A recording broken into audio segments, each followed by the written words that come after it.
Yes. Everyone আসসালামু আলাইকুম, আশা করি আপনারা ভালো আছেন। আজকে আমরা দেখব স্ট্রং নাম্বার। তো স্ট্রং নাম্বারটা কি প্রথমে জেনে নিব। তো আমি নোটপ্যাড একটা ফাইল ওপেন করে রেখেছি, সেই ফাইল থেকে আপনাদেরকে দেখিয়ে দেব। তো এখানে আমি জাস্ট একটা এক্সাম্পল নিয়ে রেখেছি, সেটা হচ্ছে 145। সো যে আমরা একটা ইউজার ইনপুট হিসেবে বা যে কোনো ইনপুট হিসেবে যদি ভ্যালু নিয়ে থাকি, সেক্ষেত্রে আমরা যে ইন্টিজার টাইপের ভ্যালুটা নিব, সেই ভ্যালুটা প্রত্যেকটি ডিজিটের ফ্যাক্টোরিয়াল হবে, প্লাস সেই ডিজিটগুলোর ফ্যাক্টোরিয়ালের সাম হবে। তো এই যে এখানে দেওয়া আছে প্রত্যেকটা ডিজিটের ফ্যাক্টোরিয়াল প্লাস এর মাঝে সাম দেওয়া আছে। ওকে, এটার রেজাল্ট এইভাবে বের করলাম, প্রত্যেকটা ফ্যাক্টোরিয়ালের রেজাল্ট। দেন হচ্ছে প্রত্যেকটা সাম করার পরে আসে 145। সো স্ট্রং নাম্বারটা কি? স্ট্রং নাম্বারটা হচ্ছে মেইনলি যদি আমরা অরিজিনাল যে নাম্বারটা নিব সেই নাম্বারের সাথে আমরা যে আউটপুটটা বের করব সেইটা যদি আমাদের ম্যাচ করে যায়, তো মানে ফ্যাক্টোরিয়ালের এই ইকুয়েশনটা করার পরে যদি ম্যাচ করে যায়, তাহলে সেটা আমাদের স্ট্রং নাম্বার হবে, আদারওয়াইজ সেটা স্ট্রং নাম্বার হবে না। তো এখানে কিছু এক্সাম্পল আছে, যেমন হচ্ছে 1, 2, 6, তারপরে 4, 0, 5, 8, 5, এগুলো হচ্ছে strong number. Mainly 6 maybe strong number হবে না এখানে। আচ্ছা, আমি এটা রিমুভ করে দিচ্ছি, 6 হচ্ছে স্ট্রং নাম্বার হবে না। ওকে, এছাড়া আরও অনেক এক্সাম্পল আছে, আপনারা সেটা চাইলে এগুলো সার্চ করে দেখতে পারেন। আচ্ছা ঠিক আছে, এখন আমি সরাসরি কোড ব্লকসে চলে যাচ্ছি। তো এখানে আমি একটা ফাইল ওপেন করে রেখেছি, আপনারা একটা নিউ ফাইল নিয়ে কাজ করবেন অবশ্যই। তো অবশ্যই খাতা কলমও সাথে নিয়ে বসবেন, কারণ ইকুয়েশনটার কাজ করতে হলে আপনাদের খাতা কলম অবশ্যই প্র্যাকটিস করতে হবে। তো প্রথমে আমরা ইন্টিজার টাইপের কিছু ভ্যারিয়েবল নিয়ে নিচ্ছি। নামের ভ্যারিয়েবল নিলাম, যেটা হচ্ছে মেইন, আমরা হচ্ছে অরিজিনাল ভ্যালুটা নিব। দেন আমাদের তো সাম লাগবেই, যেহেতু আমরা সাম করব, ইনিশিয়ালাইজেশন করে দিলাম। দেন হচ্ছে আমাদের লাগবে হচ্ছে টেম্প নামের একটা ভ্যারিয়েবল, সো টেম্পোরারি ভ্যারিয়েবল। তারপর একটা মডুলাস করে তো আমাদেরকে লাস্ট ভ্যালু বের করতে হবে, এই জন্য আমরা রিম নিলাম, মানে হচ্ছে রিমাইন্ডার। দেন আমরা একটা ফ্যাক্টোরিয়াল যেহেতু করব, ফ্যাক্ট নামের ভ্যারিয়েবল নিলাম। এছাড়া আর কোনো ভ্যারিয়েবল লাগলে আমরা এখানে অ্যাসাইন করে দেব। দেন হচ্ছে প্রিন্টএফ দিয়ে একটা স্টেটমেন্ট দিয়ে দিচ্ছে, enter a number. Okay, then scan করছে, স্ক্যানে সো যেটা আমরা অরিজিনাল ভ্যালু নিব, অ্যাড্রেস অফ নাম। আচ্ছা, এরপরে আমরা হচ্ছে এখন ওয়াইল লুপের কাজ আসবে। আচ্ছা, ওয়াইল লুপে আমরা একটা কন্ডিশন দিয়ে দিব, সেটা কি হচ্ছে টেম্পের মধ্যে। আচ্ছা, তার আগে তো এখানে এখানে আমরা হচ্ছে টেম্প নামের ভ্যারিয়েবলের মধ্যে অরিজিনাল ভ্যালুটা অ্যাসাইন করে দিলাম, মানে নামের ভ্যারিয়েবলটা। সো আমরা যে কোনো একটা ভ্যারিয়েবল নিয়ে কাজ করতে পারি, টেম্প অথবা নাম। সো যে ভ্যালুটা নিয়ে কাজ করব সেটার ভ্যারিয়েবলের ভ্যালুটা চেঞ্জ হয়ে যাবে, আর যেটা নিয়ে কাজ করব সেটা ফিক্সড থাকবে, যেটা আমি প্রথমে ইউজার ইনপুট হিসেবে নিয়েছিলাম। আচ্ছা, তাহলে আমরা নিয়ে নিচ্ছি টেম্প নট ইকুয়াল 0। সো এটাও করে কন্ডিশন কাজ করবে, অথবা আপনারা যদি করেন টেম্প ইজ গ্রেটার দেন 0, মানে 0 আসলেই আর কাজ করবে না, 0 থেকে ছোট বা 0। আচ্ছা, তাছাড়া কন্ডিশন ট্রু হবে। আচ্ছা, এরপরে নিয়ে নিচ্ছি রিম নামে, যেটা আমরা রিমাইন্ডার বের করব। সো রিমাইন্ডার কার বের করব? টেম্পের মডুলাস 10 দিয়ে। সো টেম্পকে যদি আমরা মডুলাস করি অরিজিনাল ভ্যালুকে 10 দিয়ে, তাহলে আমরা কিন্তু লাস্ট ডিজিটটা পাবো। তো এটা আপনারা যদি খাতা কলমে বা এমনি হচ্ছে ক্যালকুলেট করে দেখেন, তাহলে কিন্তু আমরা রিমাইন্ডার লাস্ট ডিজিট পাবো মডুলাসের ক্ষেত্রে। তো সেম এখানেও সেটাই হবে। আচ্ছা, এরপরে আমরা ফর লুপ নিয়ে কাজ করব। যে লাস্ট ডিজিটটা পেলাম, এই ফর লুপটা মেইনলি হচ্ছে যেটা আমরা ফ্যাক্টোরিয়ালে শিখে এসেছি, সেই ফ্যাক্টোরিয়ালটা।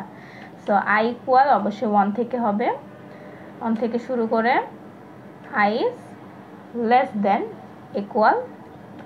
ইকুয়াল কার পর্যন্ত, যেটা আমরা এই যে রিমাইন্ডারে যে ভ্যালুটা পেলাম, মানে লাস্ট ডিজিট যেটা রিম।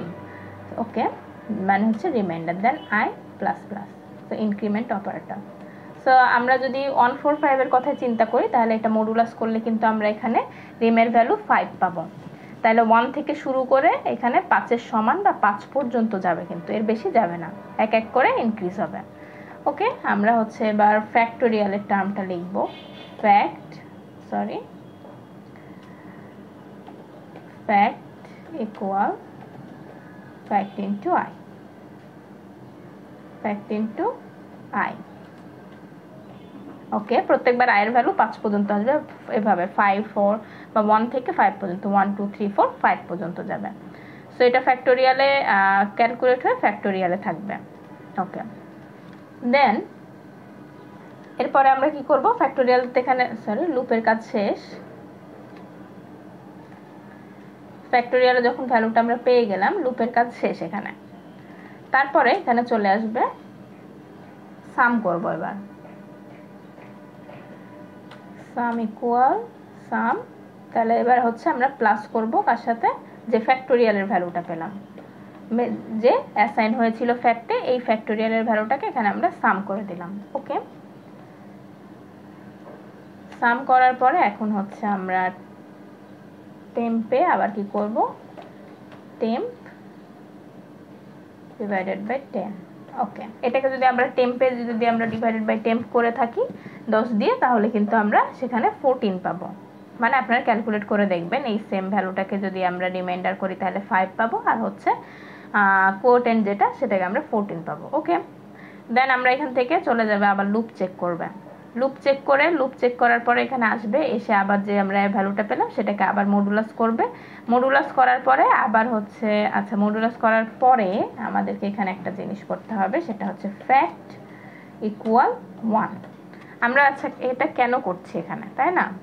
তো আমরা যদি হচ্ছে আচ্ছা প্লাগইন, আচ্ছা আমরা ফ্যাক্ট ইকুয়াল 1 যদি এখানে না করে থাকি, এখানে যখন আমরা আসলাম এরপরে তো আবার যে রিমাইন্ডারটা পেলো সেটার আবার কিন্তু উল্টাভাবে ফ্যাক্টোরিয়াল করবে, 1 থেকে শুরু করে সেই সংখ্যা পর্যন্ত যাবে। এখানে যদি আমরা 1 অ্যাসাইন করে না দিই, তাহলে ফ্যাক্টোরিয়ালের যে ভ্যালুটা আমরা পেয়েছিলাম এখানে, সাপোজ আমরা পেয়েছিলাম 145 এর জন্য প্রথম ফ্যাক্টোরিয়ালের ভ্যালু পেয়েছিলাম 120, মানে এখানে 5 পর্যন্ত যেতে 5 ফ্যাক্টোরিয়াল 120 পেয়েছিলাম, এটা কিন্তু অ্যাসাইন হয়েই আছে। এখন যদি আমরা এখানে ফ্যাক্টোরিয়াল ইকুয়াল 1 করে দিই, তাহলে সেটা ফ্যাক্টোরিয়ালের ভ্যালু এই লুপে ঢোকার আগে এই অটোমেটিক এখানে 1টা অ্যাসাইন করে নেবে, করে নিয়ে আবার 1 থেকে কাজ শুরু হবে কিন্তু। আর আদারওয়াইজ যদি আমি এখানে না করে থাকি, তাহলে কিন্তু আগের ভ্যালুর সাথে প্রত্যেকবার আই গুণ করতে থাকবে, এটা কিন্তু ফ্যাক্টোরিয়ালের রুলস না। সো এই জন্য আমরা এখানে ফর লুপের আগে এই ইকুয়েশনটা ইউজ করব, তাহলে ফ্যাক্টোরিয়ালে কাজ হওয়ার আগে অবশ্যই এখানে অ্যাসাইন হয়ে যাবে 1 এর ভ্যালু।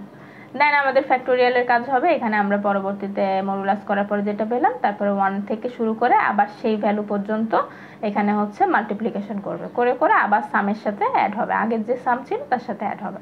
তারপর আবার টেম্পের ভ্যালু এখানে আপডেট হবে, আপডেট হয়ে আবার লুপ চেক করবে, যদি 0 পেয়ে যায় তাহলে তো কন্ডিশন থেকে বের হয়ে আসবে। বের হয়ে আসলে, লুপ থেকে বের হয়ে আসলে ইফ পাবে এখানে, ইফ কন্ডিশন, তাহলে কি হচ্ছে, সাম যেটা পেয়েছিলাম ইকুয়াল ম্যাচ করব যে নাম্বার যে অরিজিনাল ভ্যালু তার সাথে ম্যাচ করে কিনা, যদি ম্যাচ করে তাহলে printf is a strong number। Okay, so কোন নাম্বারটা, নামের যেটা। আচ্ছা, এখন যেহেতু ইফ আছে তার এলস আসবে অবশ্যই, এলস এর মধ্যে আমরা দিয়ে দিচ্ছি same equation statement. Okay, so is not, এখানে দেব not a strong number। Okay, then আমরা হচ্ছে একটু আউটপুটটা চেক করি কি আসে। এখানে একটা এরর দেখাচ্ছে, ফ্যাক্ট ইকুয়াল, আচ্ছা ফ্যাক্টে না, এখানে আই ইকুয়াল, আচ্ছা আই আমরা অ্যাসাইন করিনি, এখানে অ্যাসাইন করে দিচ্ছি, সরি ডেটা টাইপ অ্যাসাইন করিনি, এই জন্য আমি আইটা অ্যাসাইন করে দিচ্ছি এখানে। ওকে, এই টাইপের ভ্যারিয়েবল নিয়ে নিলাম। আচ্ছা এবার দেখি, এন্টার এ নাম্বার, তো আমরা এখন 145 দিয়ে চেক করি, 145, so 145 is a strong number. Okay, then আমরা হচ্ছে চেক করি ছোট একটা ভ্যালু নিয়ে, সাপোজ আমি দিলাম এখানে 2 একটা স্ট্রং নাম্বার। সো আমি যেহেতু 6টা রিমুভ করে দিয়েছিলাম সেটা আপনাদেরকে দেখায়, বা অন্য কোনো ভ্যালু 6 দিলাম, সেটা হচ্ছে is not a strong number.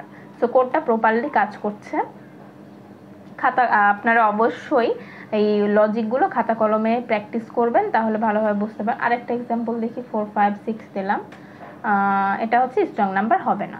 Okay, so আপনারা অবশ্যই কোডটি বাসায় প্র্যাকটিস করবেন, না হলে আপনারা এই লজিকটা ভালোভাবে বুঝতে পারবেন না। আর এটা অবশ্যই খাতা কলমে প্র্যাকটিস করে থাকবেন। আর মডুলাস রিলেটেড কোনো প্রবলেম হয়ে থাকলে আপনারা মডুলাসের ভিডিও দেখতে পারেন, যে মডুলাসটা কিভাবে ক্যালকুলেট করে আমি A to Z ওখানে দেখিয়ে দিয়েছি। লিঙ্কটা আমি ডিসক্রিপশন বক্সে দিয়ে দিব, অথবা আই বাটন থেকে আপনারা চেক করতে পারেন। তো এই অবশ্যই আপনারা এই কোডটা বাসায় প্র্যাকটিস করবেন। তো আজকের ভিডিও লেকচার এ পর্যন্তই। ভালো থাকবেন, সুস্থ থাকবেন, আল্লাহ হাফেজ।